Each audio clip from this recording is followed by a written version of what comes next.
મોટી જારીવાળી કેરી મળવા માંડી છે અને મારા ઘરે તો આવી રીતના તાજું અથાણું બહુ જ બને. તો એના માટે મેં કેરી લઈ લીધી છે અને કટ કરી અને એકવાર વોશ કરી અને કોરી કરી લેવાની છે. પછી એમાં હળદર એડ કરી દઈશું અને સોલ્ટ એડ કરી દઈશું.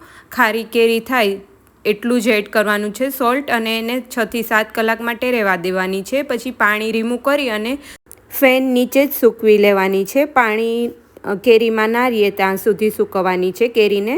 પછી સુકાઈ જાય એટલે લૂઈ લેશું. હવે મસાલો મેં અત્યારે રેડી જ લઈ લીધો છે, પણ તમે ઘરે બી બનાવી શકો. મેં મારા બીજા વિડીયોમાં તમને શેર કરેલું છે કેવી રીતના ઘરે બહાર જેવો જ મસાલો અથાણાનો બનાવો.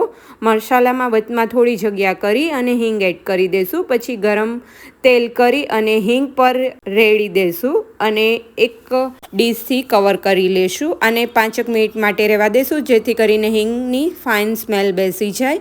હવે 5 મિનિટ પછી પ્રોપરલી મિક્સઅપ કરી દઈશું મસાલામાં હિંગને, અને ઉપરથી મેં કચરા વાટી અને મરી લઈ લીધા છે. તમે આમાં વરિયાળી અને ધાણા બી યુઝ કરી શકો. અત્યારે હું મીઠું અથાણું બનાવું છું એટલે ગોળ બી લઈ લીધો છે. મેં નાની 1 વાટકી જેટલો ગોળ લઈ લીધો છે અને પ્રોપરલી બધું મિક્સઅપ કરી દઈશું. મિક્સ થઈ જાય પછી આપણે તેલ એડ કરી દઈશું, અને આ તેલ કાચું નથી લેવાનું. ગરમ કરી અને પછી રૂમ ટેમ્પરેચર પર આવે પછી જ એડ કરવાનું છે તેલને, જેથી કરીને તેલની સ્મેલ ના આવે. હવે જે કટકા ડ્રાય થઈ ગયા છે કેરીના એ એડ કરી દઈશું અને આને એમ જ 2 થી 3 દિવસ માટે વાસણમાં જ રહેવા દઈશું અને હલાવતા રહીશું દિવસમાં 2 થી 3 વાર, જેથી કરીને કેરીની ખટાશના લીધે ગોળ પ્રોપરલી મેલ્ટ થઈ જાય અને એકદમ લચકાદાર અથાણું, કાઠિયાવાડી ગોળ કેરીનું અથાણું બની અને રેડી થશે.